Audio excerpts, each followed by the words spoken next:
What's up, guys? This is Sim with Vengeance, and I'm back here with another Madden NFL 17 Detroit Lions franchise. And today, your 2-2 Detroit Lions are taking on the 2-1 Philadelphia Eagles, led by Sam Bradford. And if you guys are excited for today's video, make sure you guys drop a like.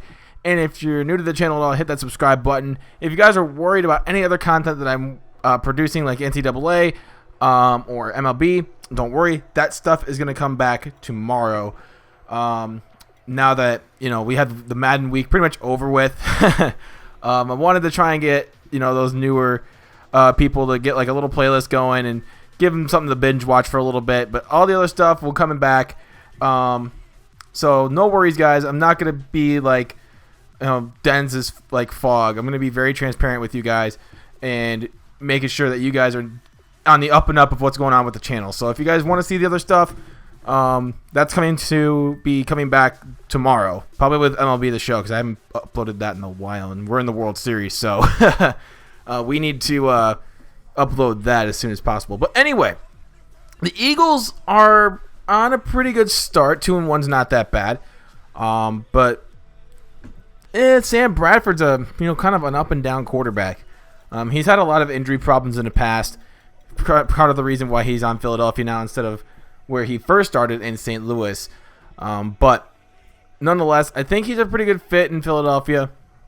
He does have some pretty good receivers like Ruben Randall, and there's Darren Sproles back there in the backfield, Ryan Matthews as well. So they got some good pieces. I think this team is going to be a formidable opponent today. Take a look at the standings. The Jaguars and Titans are 4-0. How nuts is that? The top two of the top teams in the NFL are teams that you would not expect. Well, honestly, if you really think about it, I honestly think the Jaguars and the Titans are going to be good this year. But that good, that early, I don't know. We'll see if it holds up. The Packers are 2-1. The Lions, of course, are 2-2. We've got to improve on the defensive side of the ball as well as the offensive side of the ball. And, man, we got to make some improvements to try and get ourselves to have more points scored than more points allowed, because right now it's not looking too good. The Rams are 3-1, and they're coming into town next week, so we got our hands full for the next couple of weeks with this game and the next week's game. It's going to be a little bit easier after that. We do have the Washington Redskins, who are off to a pretty bad start. The Vikings are 1-3, though. That's really surprising, but we're going to be underway here in a couple of seconds here. The Eagles are a good opponent. We expect a great game today. And, get your popcorn, get your drinks, get ready for some football, as we are here at Ford Field, home of the Lions. And some of you guys like to give it the stadium some nicknames for the team that I'm running with. Kind of like last year, the Dolphins franchise, we had called it the Fish Tank.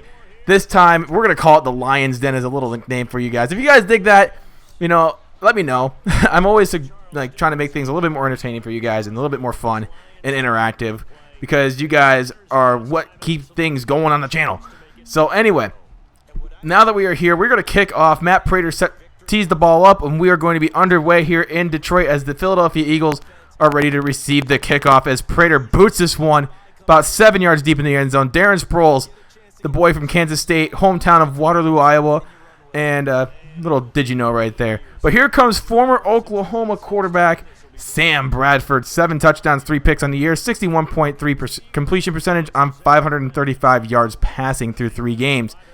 A little bit below what the yardage is, a little low, but I think that's how the Eagles kind of run their offense. And you also have to worry about Ertz too, because he is a good player. So 3rd down and 7. Bradford dropping back.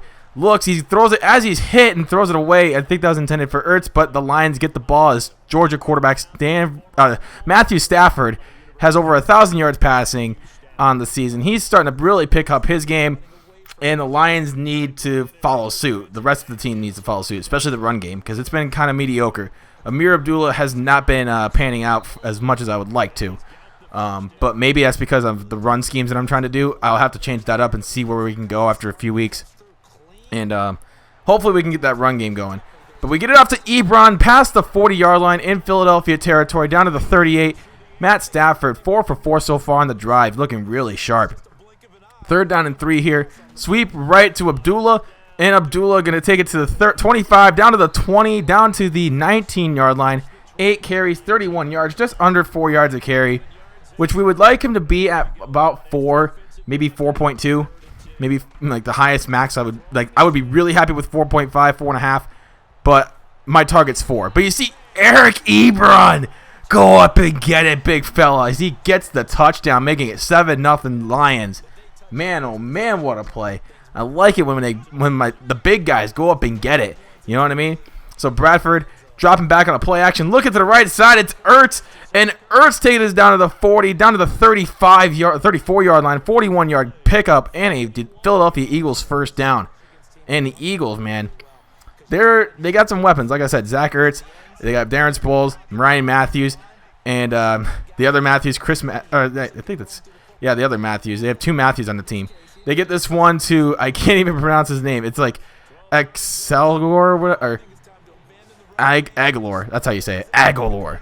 You can't say that like 100 times fast. So Bradford dropping back again, looking underneath to Ryan Matthews, and Ryan Matthews gets about a few yards short of the first down. So they're going to end up settling for the field goal right here to try and make it a 4-point game here in the second quarter.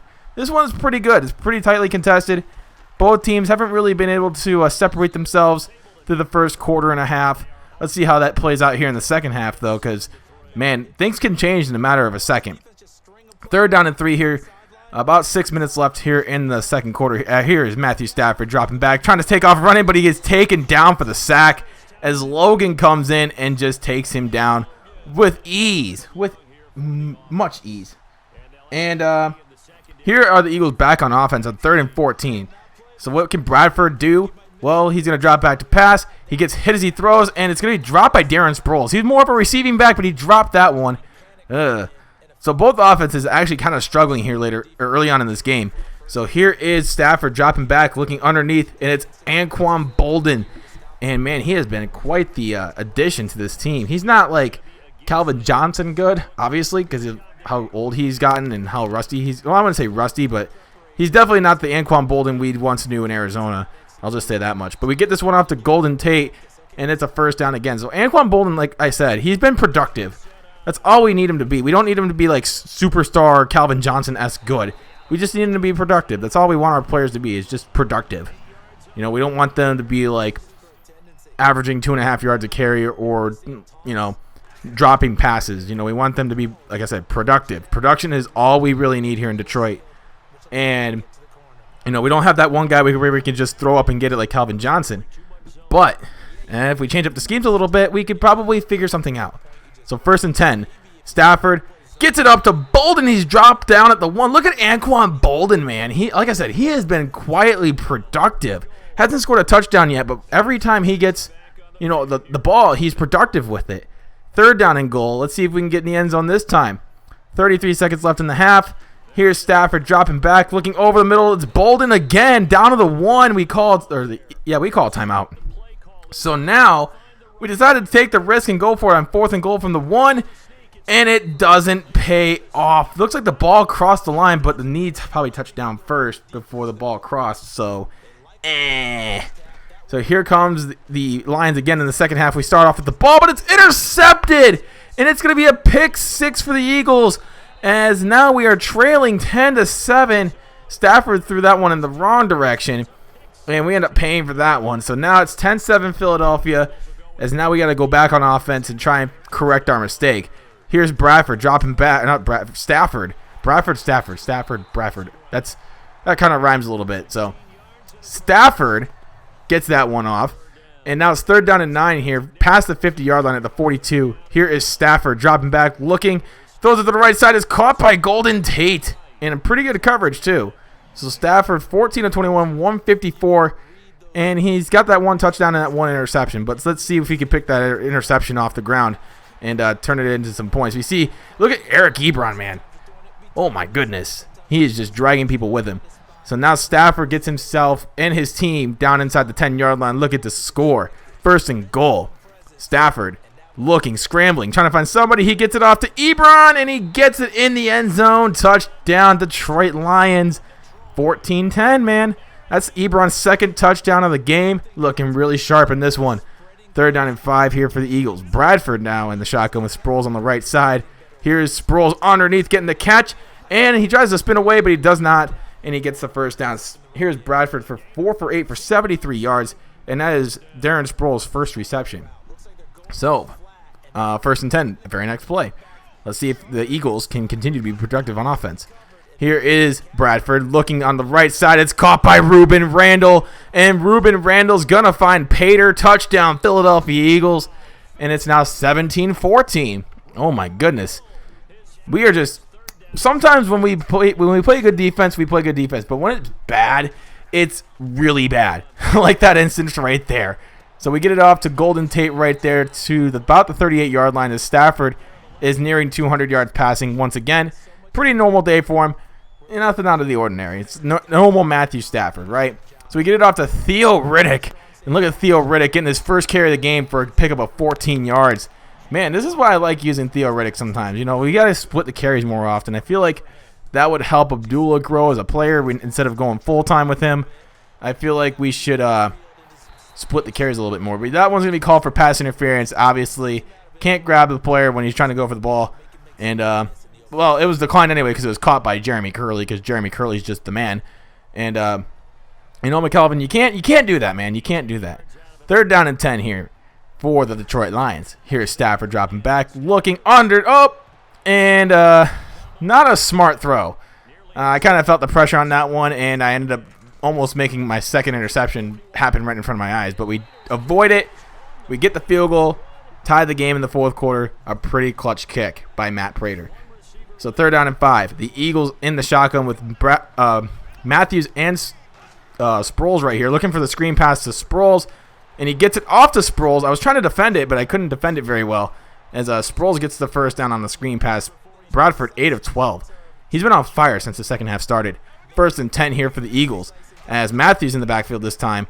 As Bradford drops back, looking underneath to Matthews. And Matthews gets down past the 50 to the 43-yard line. As, man, Bradford continues to be hot. Third down and 10 now from the 44. Let's see if the Eagles can pick up another first down to keep the drive alive. Bradford looking, throws it away as he gets hit, and that's going to force a fourth down. And here comes the Detroit Lions offense once again on 2nd and 12.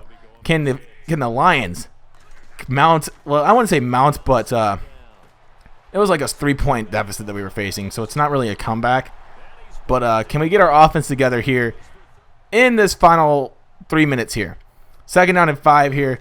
We're going to sweep right to Abdullah. Abdullah's going to get some running room, and he's going to take it down to the 48-yard line. 18 carries, 70 yards. A pretty productive day from Amir Abdullah. That's something that I'm happy with.